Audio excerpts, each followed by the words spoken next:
Hi, everyone. Welcome to the 243rd episode of the Atlas Society Asks. I'm Jack, CEO of the Atlas Society. I'm very excited to have Chris Cox, Senior Scholar in Residence at the University of California, Irvine, join me to talk about his new book, Woodrow Wilson, The Light Withdrawn. Chris, thanks for joining us. Yeah, it's a pleasure to be with you, Jag.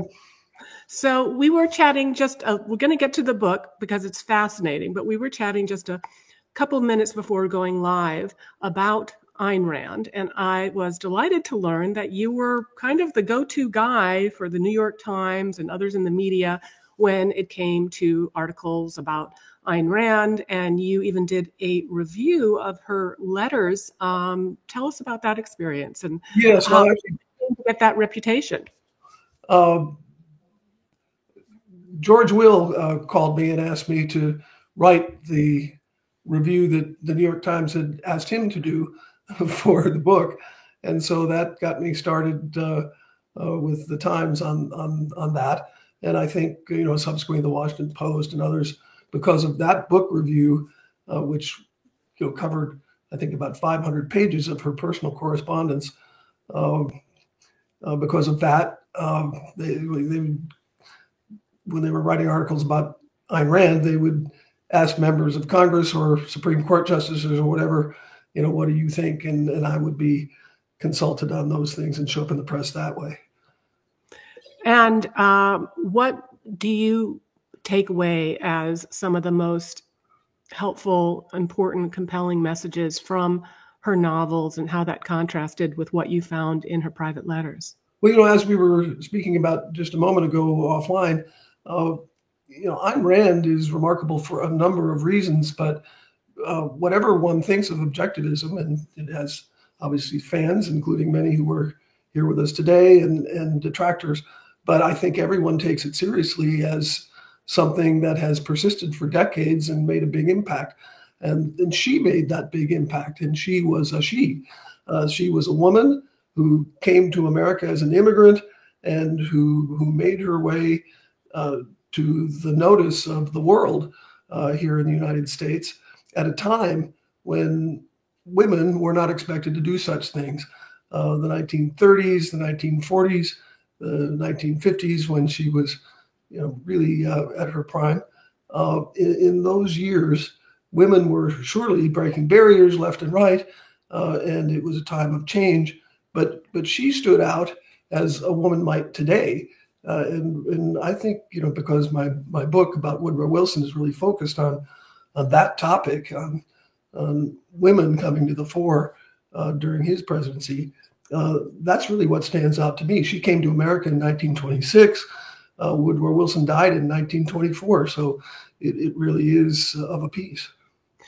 Yes. And so I would say for any Ayn Rand fans in our audience, if you really want to understand a little bit more about the times in which Ayn Rand lived and worked, this is a pretty remarkable context when you see the real transformation that was taking place, and also the opposition to women playing a full role in the civic and political life of the country. And she certainly did that in more ways than one.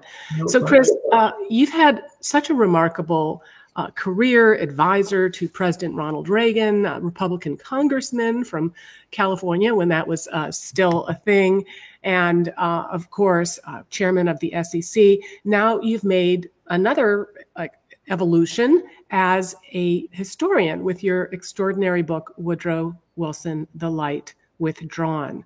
I'm very curious about your process. What kind of research did you do, and how long did it take you to write this book and research it? Yeah, you are right to call it an evolution. And it certainly was one whale of a research project. I first began writing this book 15 years ago, after beginning my research even before that. And along the way, I fortunately had the help of some experienced historians and biographers, especially the New York Times bestselling author Walter Starr, a friend of mine. He lives here in Southern California. He's written fabulous biographies of the nation's first Chief Justice, John Jay, and Lincoln's rivals and cabinet members, Seward, Stanton, and Chase. He's working right now on a presidential biography of William Howard Taft, should come out next year. Amity Shlaes, whose best-selling History of the New Deal and whose biography of Calvin Coolidge have both been prize winners. She was another muse, if you will. Even before I started the book, I met with David McCullough, whose books I've always admired and have in some ways modeled, I'd say, both my research and writing on him. His key influence to me was to point out how important the research is to the writing.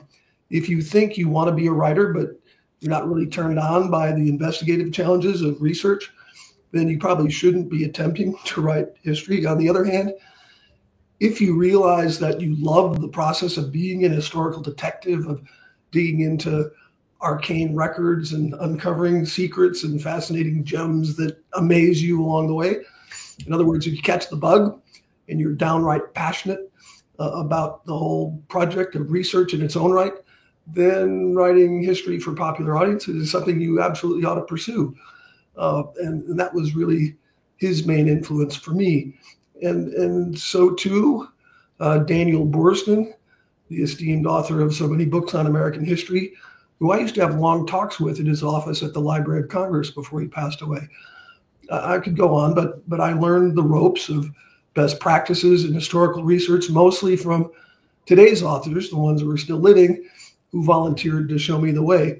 The book, of course, turned out to have over 100 pages of notes and sources, and that's just the portion that Simon & Schuster included. The website, lightwithdrawn.com, the book's website, has 169 pages of the full notes. Amazing, amazing. So what drew you to Wilson as your subject? Was it a case of wanting to correct perhaps Wilson's undeservedly high ranking among presidential scholars? For example, the Siena College Research Institute's 2018 survey, Wilson lands at 10th, ranking even far ahead of Ronald Reagan. And after reading your book, that certainly doesn't seem to be just. Yeah. So what drew me initially to this subject was actually Wilson and women's suffrage. I had been interested in women gaining the vote, and particularly what took so long, because this was, the second decade of the 20th century before women got the vote. Since I was a law student, the first article that I wrote for the Harvard Law Review was about a Supreme Court case that was the very first to apply the Equal Protection Clause of the 14th Amendment to sex discrimination, what's now called gender discrimination. That same summer, I had a conversation with my grandmother. I was out here in California. I was in school back east, but I was out here in California working at a law firm for the summer and staying with her. And she was getting on in years, and I thought, well, I ought to learn from her about this. And I said, what was the first presidential election that you voted in? And she looked at me sort of crosswise, and she said, 1920, that's the first time we could vote. And I realized that I'd sort of stepped in it. And I continued to prod her for what she remembered about the whole thing. Fast forward to those years when I was in Congress, as you mentioned, for 10 of those 17 years, I was in the elected leadership, which meant that I would go back and forth from the House floor to the Speaker's conference room. And when you make that trip, it's a round trip, of course, back and forth, you go through the rotunda of the Capitol and you pass right by, it's right by the doorway, right before you turn into the Speaker's offices. You pass right by this enormous sculpture of Susan B. Anthony and Elizabeth Cady Stanton and Lucretia Mott. I once took out a pencil and paper and did the arithmetic for how many times I walked by that thing. It was thousands of times. And it kept reminding me of this subject that I was so interested in. When I was writing the story, though, Wilson became such a big part of the final act that by the time I'd finished a proposal for the book and gave it to Simon & Schuster, they said, make this into a Wilson biography and use him as the framework for telling the story. And that's what I did. So at the very least, one might think that Wilson's enduring, unrepentant, outright racism might have earned him a lower ranking in these surveys of presidential scholars. But another trait that stood out for me, particularly in your chronicling his early years, was his laziness. For example, his allergy to taking tests, his complete lack of hustle when it came to being a lawyer, landing only one client, I think his mother. Am I getting this wrong? Well, you're certainly right about his being a bust as a lawyer. He didn't ever really want to be a lawyer. He only decided to go to law school because he thought that was the normal way to become a politician. And he wanted always, ever since college, to be a U.S. senator. He actually made up little business cards for himself that said, Woodrow Wilson, senator from Virginia. Later on, when he started his law practice, it was going to be Georgia, where he had grown up. He was going to be a U.S. senator from Georgia, but he hated the law, and his heart wasn't in it. So I would say it wasn't so much that he was lazy, it was that he was just constitutionally unable to put his shoulder to the wheel on anything that wasn't his personal preference. He only did well in the subjects that he liked, didn't do well in any other subjects in school, and that accounted for why he was never making the honor roll. It accounts for why, he hated law school so much. He wrote a friend a letter that said, it's just law, law, law, as if he expected something else in law school. And he dropped out of law school in a year. When he tried to be a lawyer, it was without having a law degree, which you could do in those days. You could just hang out your shingle. And he and another law school classmate attempted to do this without apprenticing with anyone. And he really didn't like the idea of having to go out and hustle business. Instead, they just talked about politics in the office. And literally, as you say, his only client was his mother. But what goes even beyond, not hustling after things that were sort of work that other people insisted that he do. What also struck me is that he never got even a summer job until he was 28 years old, when he finally got his first teaching job. He had never worked for $1 anywhere. And he wrote during his days as an attempting lawyer that he thought that the whole business of commerce was bad, that the only way to make money was crass, and he didn't like it. So that's why he became an academic, because you didn't have to mess around with earning $1.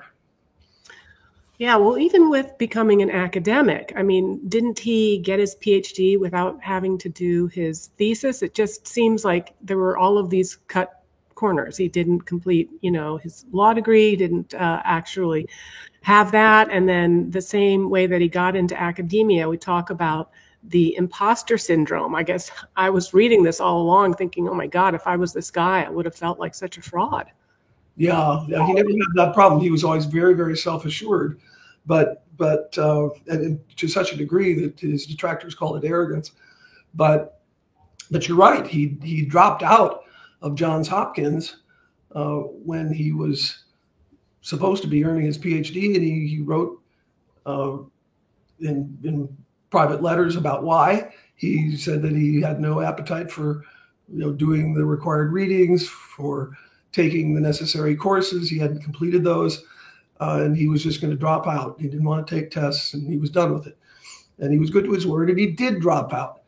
He also wrote a short book about Congress, about the threat that Congress posed in our constitutional system. He thought it was a very despotic institution, and the Constitution should be corrected, and the president should be put more in control of Congress. We should have a much stronger presidency. That book got some good attention in the country because it was such a radical idea. And he later on petitioned Johns Hopkins saying, give me credit for that as if I wrote a dissertation. The trouble is that when he wrote his book on Congress, it was based on literally no original research. He had never even visited Congress. And so at Johns Hopkins at the time, they had standards about the kind of original research you had to do. And most people who were getting their PhDs, not just at Johns Hopkins, but for example, at uh, European universities where most of the faculty had been trained, including his future boss at Bryn Mawr.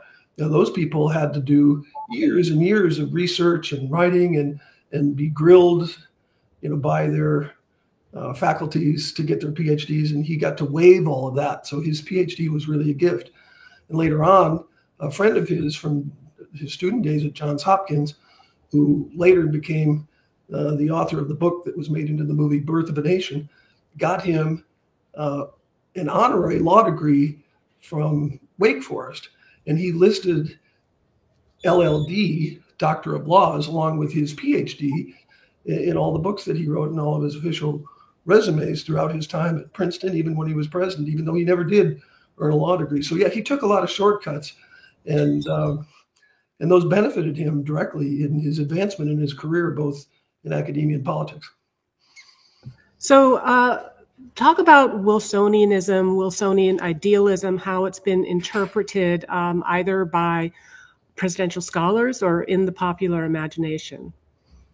Yeah, I think Wilsonian idealism is the notion that we can put an end to wars in its most pertinent form.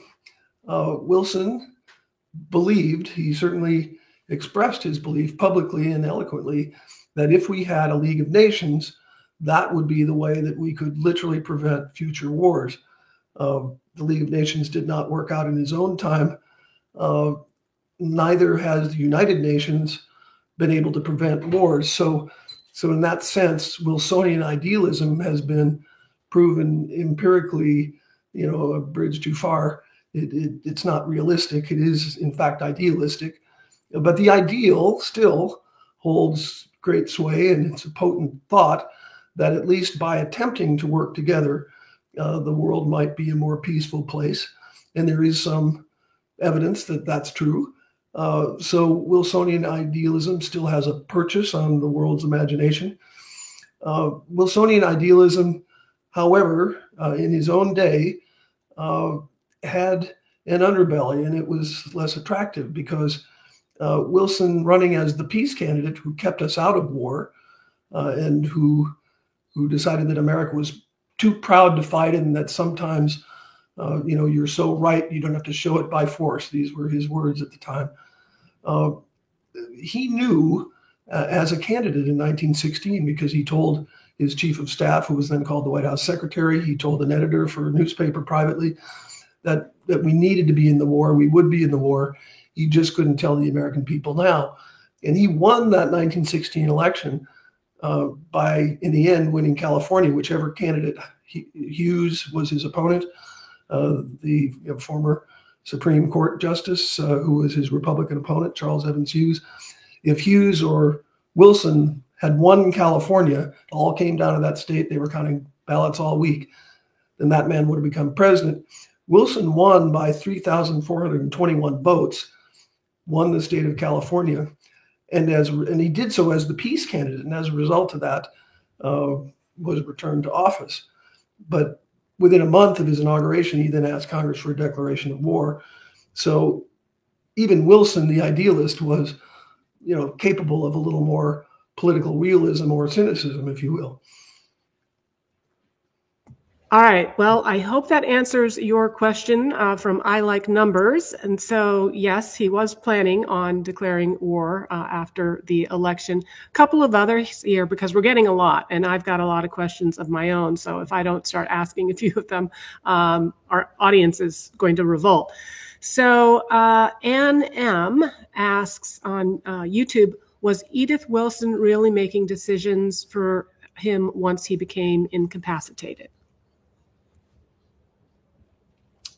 Yes and no. I think, sometimes the tale of Edith the Svengali or Edith the Rasputin gets carried a little too far. She really didn't have ambition to be the president, to take advantage of her husband's illness and throw her own weight around. Her motivation was to protect her husband's health. And she had determined, after consulting with the president's physician, that if he were to resign the presidency, that would shatter him. Obviously, that would have been the right decision since he was utterly incapable after that stroke because of both neurological, mental, as well as physical damage and paralysis and so on to conduct his duties. But she didn't. She ruled that out. She also ruled out, him attending to any difficult business.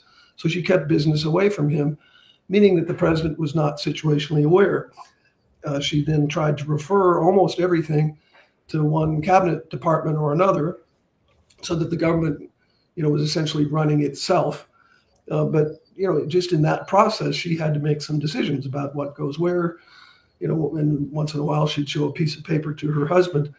When she did that, when she allowed her husband to be involved, the trouble was, A, he was impaired, and B, he was completely situationally unaware because he hadn't seen anybody, wasn't able to keep up with the news. They just didn't know what the hell was going on. And so she can definitely be faulted for the decisions that she made, but I don't think that it was hyper ambition and that she wanted to step into his shoes and be the president. All right. Wyatt 516 asks, did you ever run across a book Freud wrote about Wilson while doing your research? I'm sorry. Yes, I did. He co-authored it with a member of Wilson's administration who was over there in Paris at the Peace Conference. And there's been a recent book that's come out in the last year that has sort of exhumed that text and used it as the basis for further analysis of Wilson. It's I believe it's called Madman in the White House. Freud, of course, was a psychoanalyst, and for any physician from across the ocean who has never met with the patient, any kind of diagnosis is a little bit sketchy. He, as an Austrian, had his reasons to not like Wilson's war policy.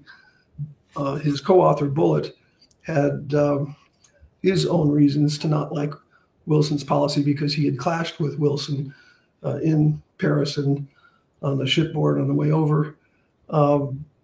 So that book has always been taken with a little bit of not, I wouldn't say a grain of salt, but it's been taken as written by two people with axes to grind. Right.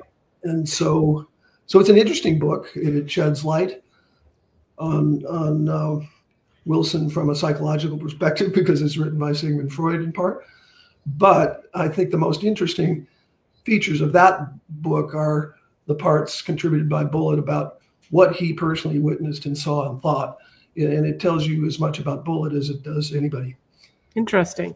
All right. Well, getting back for a moment to Wilson's early years, growing up in the Confederate South, strongholds like Georgia, South Carolina, raised by a father, a Presbyterian minister who defended slavery on theological grounds, witnessing the violent backlash by neighbors against Blacks' newfound freedoms.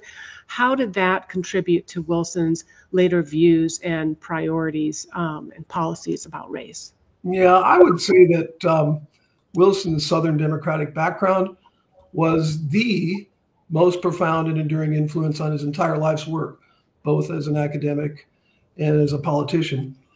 When people think of Woodrow Wilson, they might remember from their high school history textbooks the political cartoons of the day that always featured Wilson as a schoolmaster. We naturally remember him as president of Princeton University and briefly as governor of New Jersey. In other words, a man from the Northeast. But Wilson was a Southerner through and through. Born in Virginia, soon moved to Georgia, where he lived until he was a teenager. He and his family then moved to South Carolina, then to North Carolina 4 years later. He started college at Davidson in the South. Even then, he was returning to his family home for academic summers. That stayed the case when he went to college later on. He started over. I should say he dropped out of Davidson after his freshman year, repeated his freshman year at the College of New Jersey and stayed there for 4 years to graduate. It later became known as Princeton. But even then, he was going home every summer and for academic breaks too, to stay with his family in the South. So it really wasn't until he finished law school at the University of Virginia. As I said, he finished by dropping out. Then he moved to Georgia to attempt to practice law and so on. It wasn't until he got a job in Bryn Mawr, up north above the Mason-Dixon line at age 28, that he finally became a Northern domiciliary. He was influenced in the South by two things: the Civil War and the years of Reconstruction that followed. His family were on the Confederate side. His father was a Confederate officer, appointed by Jefferson Davis to be a chaplain in the Confederate Army. He turned his churchyard into an internment camp for Union soldiers. Wilson was the very last U.S. president to be raised in a household with enslaved people as servants. Slavery, he heard his father preach from the pulpit, was something that everyone should cherish because it enriched the superior race. Wilson wrote about the Civil War and about Reconstruction, which he particularly didn't like because it was a Republican Congress forcing Black voting rights onto the true white leaders of the South.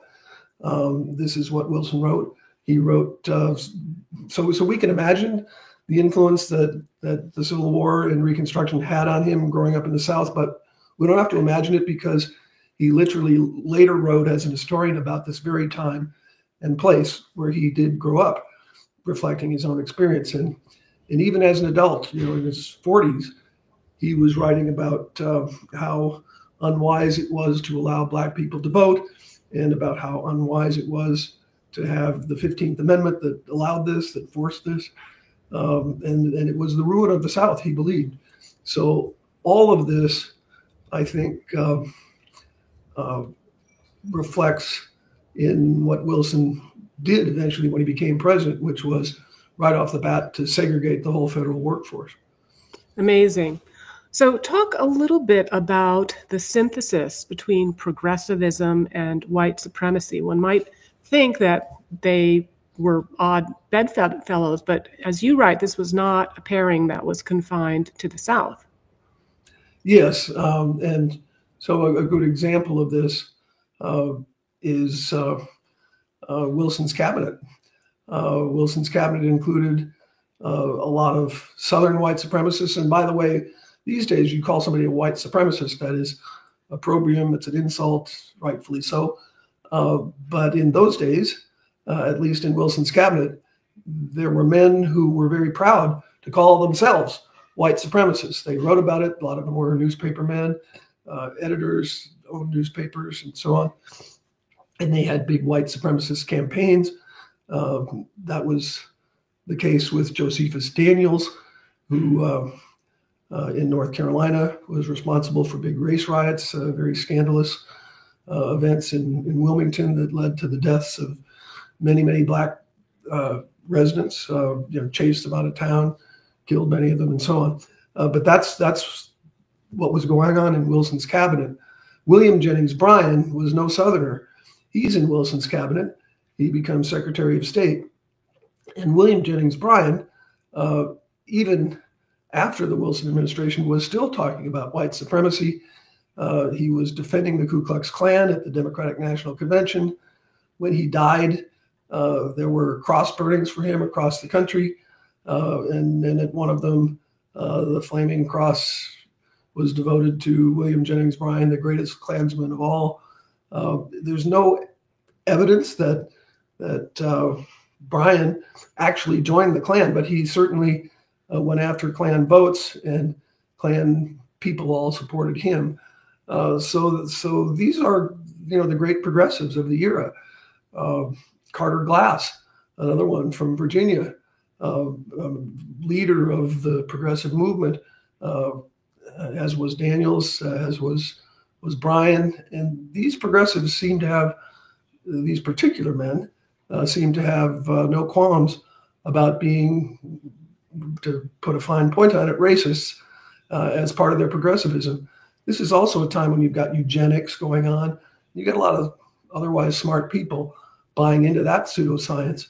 And so you can see that what it meant to be progressive was very different than perhaps the way that word is used these days. So a couple more questions from the audience. Eliashin asks, what was the national opinion of Woodrow Wilson after the Colorado Coal Field War? I'm not aware of that. So, yeah, I'm going to make that an easier question for me to answer because I get this question a lot about, wasn't Wilson supremely popular? There were many scandals and riots and financial crises and other things that happened during his presidency that one would think would weigh on him. Why do we have this impression that he was so popular? He wasn't popular. He was actually a very divisive figure. People had strong opinions about Woodrow Wilson. The election of 1916, which I just talked about, his reelect, remains one of the closest elections in American history, on a thread, really. But he was a wartime president, and that wartime, occupied the entirety of his second term, essentially. Even though we didn't enter the war until 1917, it was a big issue, drove the 1916 election in the end. He was hugely popular in Europe, and perhaps many who are listening or watching this have seen the newsreels of Wilson in Paris, and in Italy, in Rome, and in London, and meeting with the king and all of this sort of thing. When he went over in an unprecedented way to Europe to be the head of the peace conference, leading the country for 6 months at a time when there's essentially no decent transatlantic communication except an undersea cable with Morse code. So he's now cut off from his country, but he's over there, and everyone is looking to him. They're draping medals around his neck and so on, as someone who's going to give them the territory that they all wanted to win out of this war. They were all looking for something. And in advance of his trip over there, a government agency that he created that had an enormous staff of filmmakers and propagandists. Really, it was America's first and only ministry of propaganda. It's been trashed ever since, called the Committee on Public Information. They did a lot of propaganda, not just for the American war effort, but for Wilson as the savior of the world, and put it in movie theaters across Europe and so on. So by the time he arrived there, he was not only well known, but sort of godlike in terms of the propaganda that had been produced. That propaganda effort, by the way, was acknowledged to be an influence in Germany in the 1930s, at a time that, I think we were backing away from some of the excesses of what had happened in the Wilson administration. So he was popular and he wasn't, because people who didn't like the nationalization of so many things during World War I, and then really the government took over almost all elements of domestic production during World War I. So people revolted against that.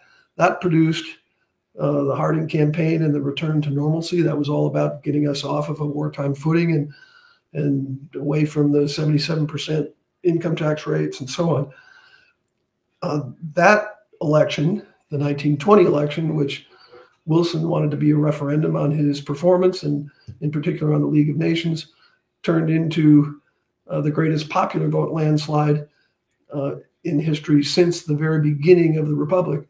In the early years when there were almost unanimous presidents, those beat this one. But otherwise, 1920, in so-called modern terms, was the biggest popular election landslide ever.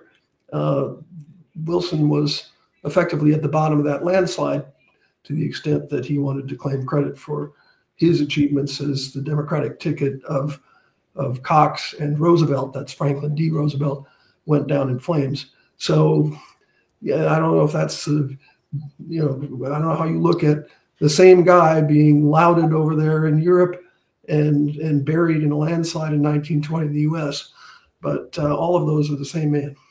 Interesting. All right. I really like this question from I Like Numbers.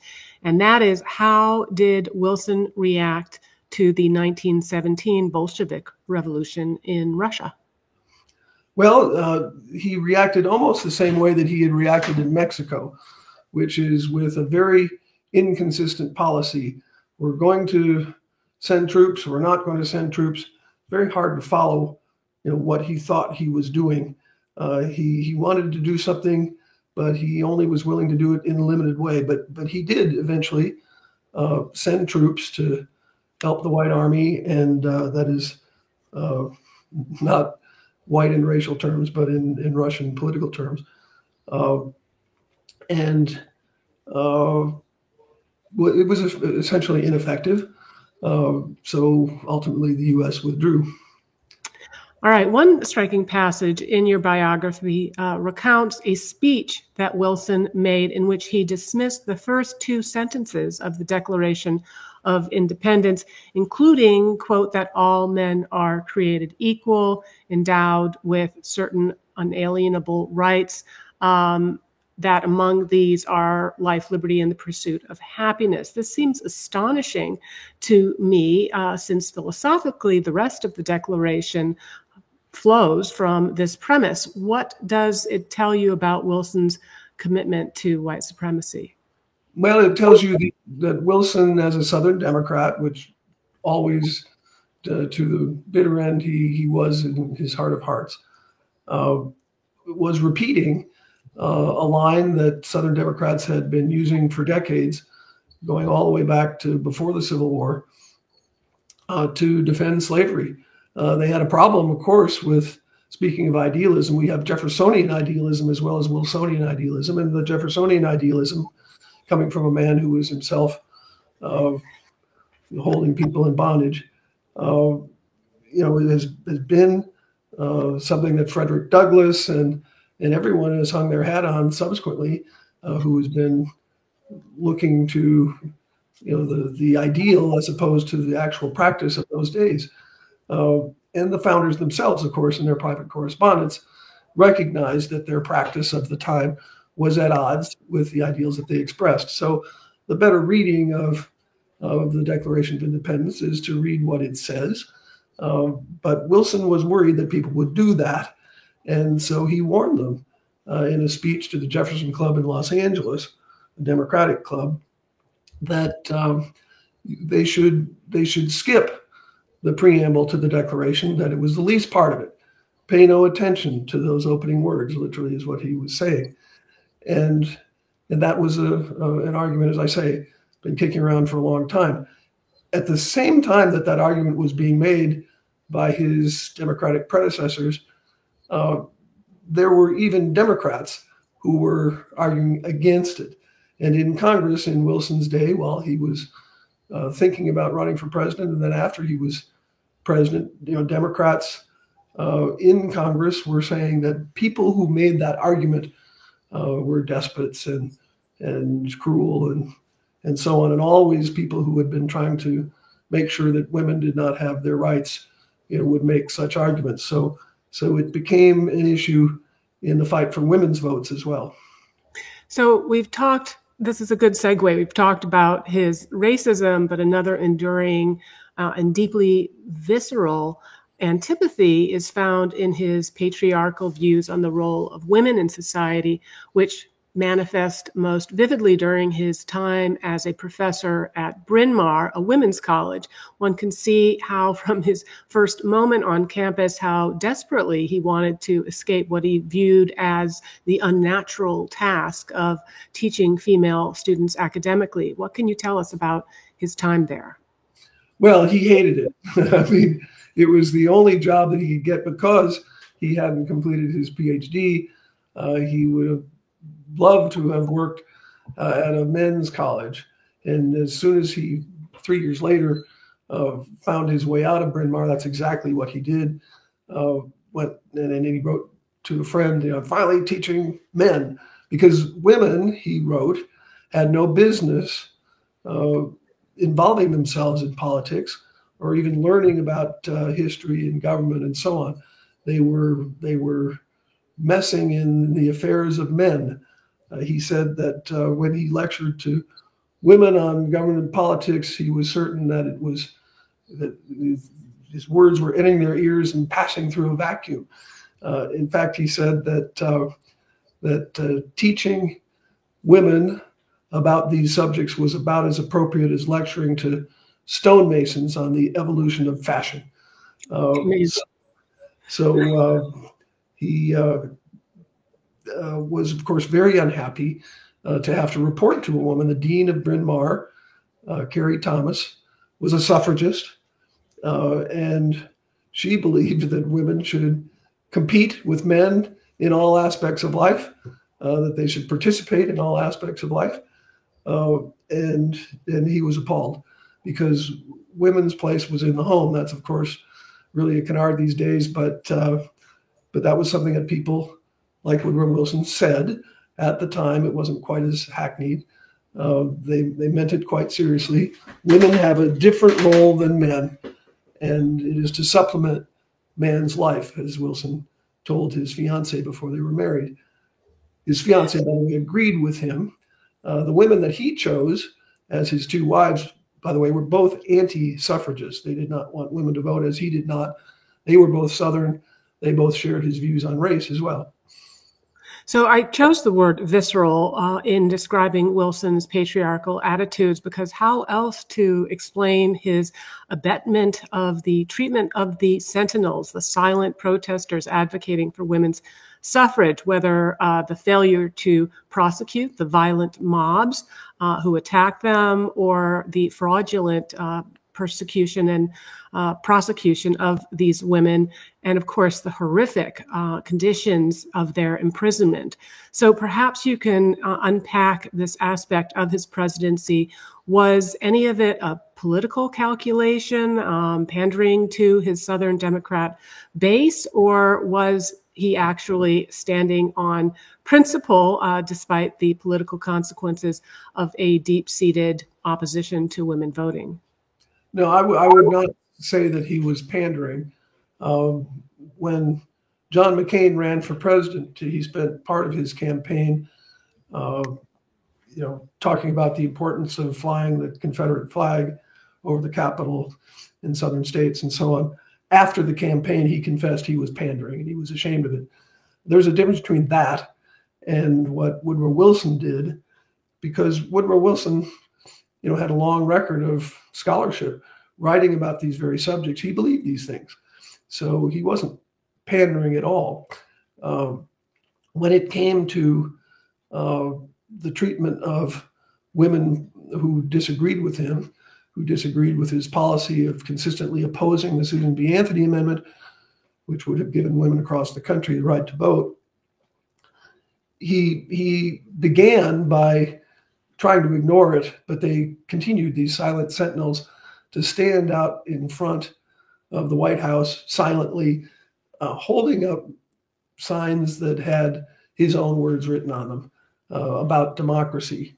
And Wilson made a lot of speeches about democracy, particularly after we entered the war and we were fighting for democracy. And then the contrast was too much for the leaders of the National Women's Party and the Congressional Union to bear. They had been fighting for this very thing themselves. They're half the U.S. population. And what about us? We are entitled to democracy, not just these people in foreign lands. Men, perhaps only in foreign lands was what Wilson had in mind, but they had in mind people. And so Wilson, after a while, a very short while really, couldn't take it anymore, and he had them locked up. And this was at a time when the District of Columbia government was under the direct control of the president through 3 presidential appointees who operated as a commission. He had chosen 2 of them were his very close friends, journalist friends who had written flatteringly about him in his campaign and whom he had spent a lot of time, talking with. They were co-chairs of his inaugural committee and so on. These are people he knew well. So they would go into the White House and meet with him or with his chief of staff, Tumulty, the White House secretary, and get their marching orders about when to make arrests and when not to. And as that policy changed from we're going to tolerate them to, okay, this isn't working, let's arrest them, he then took the next step and said, let's prosecute them as well. There was no crime for which to prosecute them, of course, because they were silently protesting on a public sidewalk. They had a First Amendment right to do so, as their lawyers so advised them. So they trumped up these charges of sidewalk obstruction. And in the initial trials, there was photographic evidence produced of an empty sidewalk. There was no obstruction. If you've ever been on Pennsylvania Avenue in front of the White House, it's the same sidewalk. It's like 40 feet wide. It's insane to imagine that one row of women backed up against the fence was blocking anybody. But it's a misdemeanor only in any case. And they got sentences up to 7 months in prison. And once in prison, they were tortured. And the U.S. Marines, which have nothing to do with the District of Columbia government or the Virginia government or anything but federal authority, at the very time that Occoquan is keeping these people, the women protesters, in isolation and physically torturing them in ways that the book lays out. You've got the Marines nearby trying to stand up forces to send over to Europe for the war, because we're already in it. And so they have no interest in responding to somebody in D.C. that calls up and says, please guard the Occoquan prison so nobody can get in. But the Marines were used for this purpose, and only the White House could have made that happen. The Marines kept away from Occoquan not just reporters or people who might pry into what was going on behind closed doors, but they wouldn't allow the women to see their lawyers, their families, or their doctors. And with that kind of protection, then you've got all these atrocities happening inside, including, ultimately, and this is not just at Occoquan, it's also at the district jail in Washington. Alice Paul is put in a psychiatric ward, and it just gets worse and worse. And the decision to force feed Alice Paul and to have her in the psychiatric ward, was something that Wilson was fully briefed on and personally approved of. It's just despicable.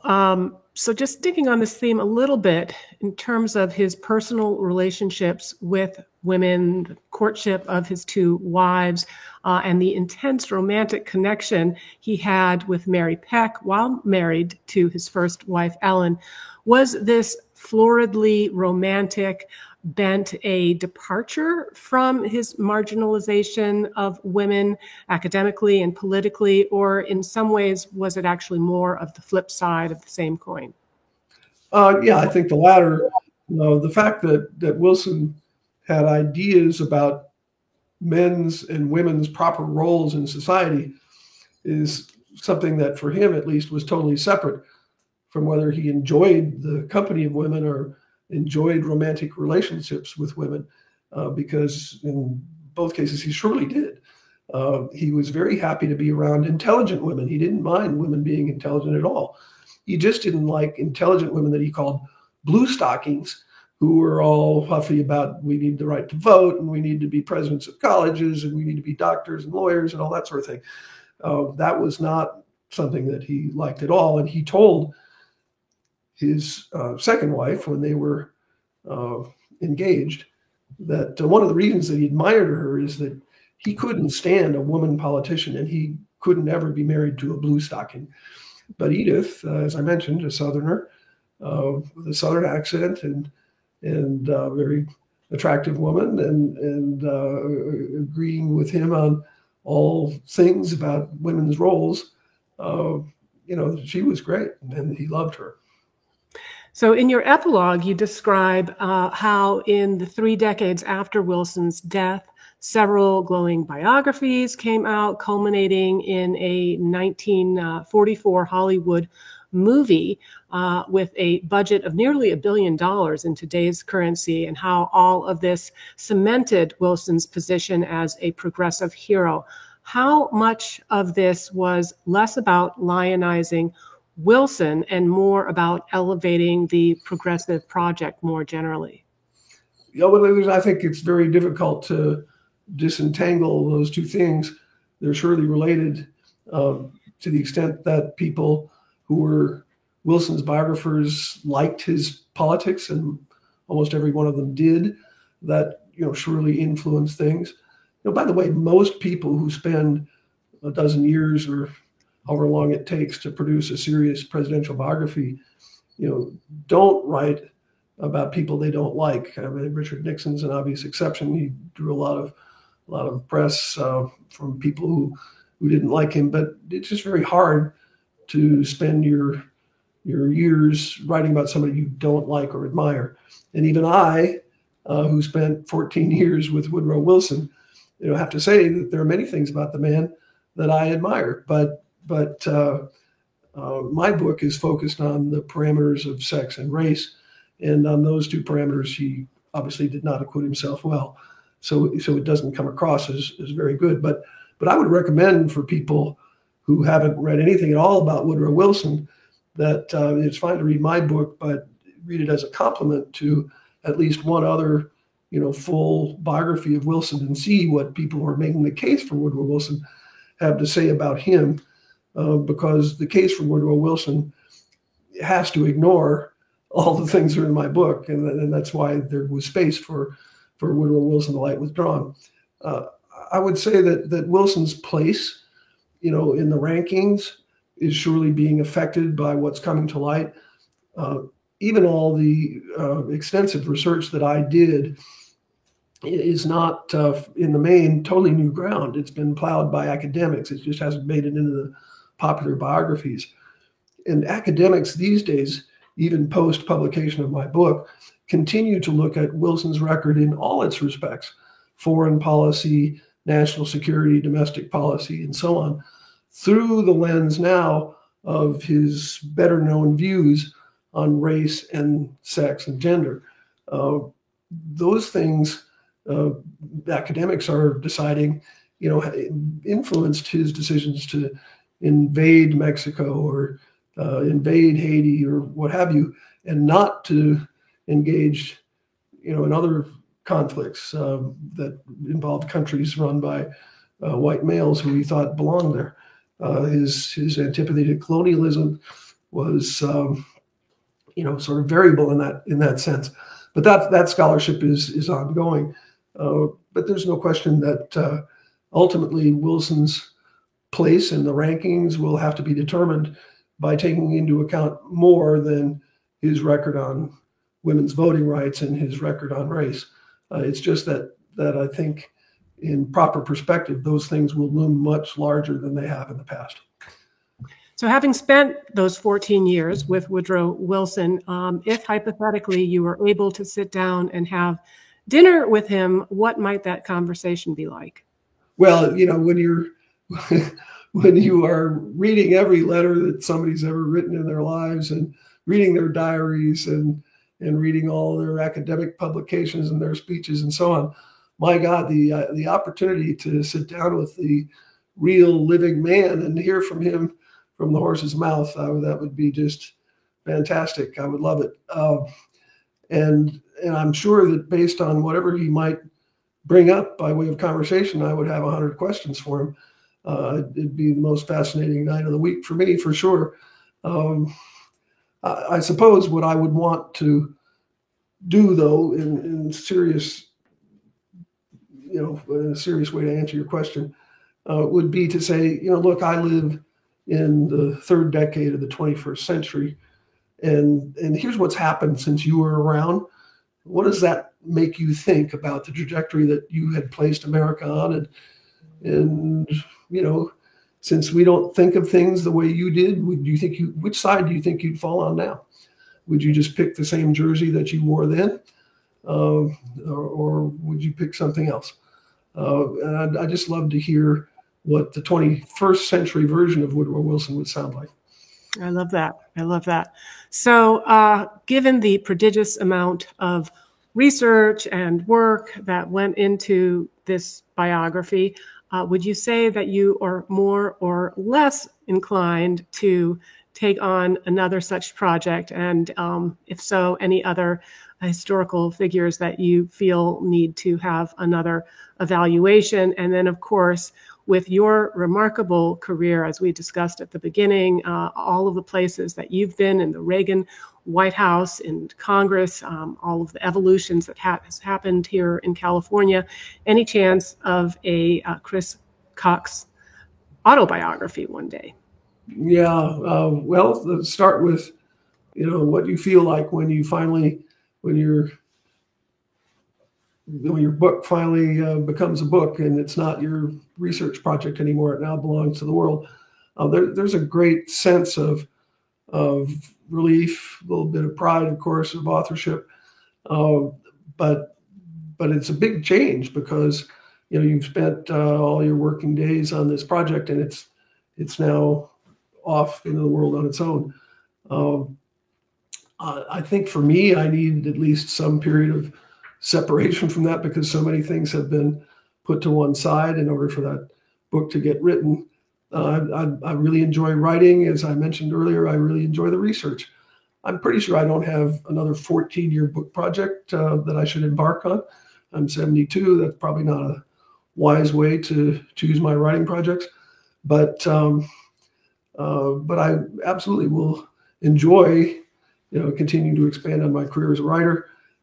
And to the question of what if I were to choose another biography, what I might focus on. One man that has fascinated me for, no kidding, like 30 years is someone that there are probably two people that will listen to this podcast have really ever paid any attention to. His name is Gottfried Wilhelm Leibniz. And he is, if he's known at all, it's as the person who is not Isaac Newton, who nonetheless simultaneously invented calculus. What we learn in high school is calculus these days. The integral calculus still uses the notation that he developed. He and Newton had this unbelievable rivalry, and unfortunately Leibniz died first, and Newton sort of promoted himself for the rest of his long years, and Leibniz didn't get to recover. But unlike Newton, Leibniz had a whole bunch of other things that he was involved in, and he hasn't had a proper biography. But he was, to quote a beer commercial, I think he was probably the most interesting man in the world for all of his inventions, all of the computer things that he invented and made, for the genealogies that he produced for royal families, and just on and on. The wars that he advised for and against when he was. It did make a great book. Honestly, I hope somebody else writes it. I just pick it up and read it. But maybe that, and maybe I will even write historical fiction, if for no other reason than that. Even if you love the research, sometimes when you are doing honest research for a nonfiction book, you run into the problem of 3, 4, 5, 6 different sources that all recount something differently. And you might take weeks to figure out just, what's the answer to this one question, what really happened. And it might even in the end not have a solution, and you've wasted all that time. If you're writing historical fiction, when you come to those blocks, those roadblocks, you just make it up. I love that. Okay, well, so we'll historian, and next we'll have novelist. That'll be terrific and something to look forward to. So thank you so much, Chris, for this excellent interview. Really a magnificent book. And also it's available on Audible. So I highly recommend those in this audience to check it out. And I just want to congratulate everybody in the audience. Such great questions. You're always so smart and loyal, and I really appreciate you. Of course, if you appreciate what we're doing here at the Atlas Society, not just these weekly podcasts, but our student conferences and our John Galt schools, then please consider supporting us. We are a nonprofit. You can do that at atlassociety.com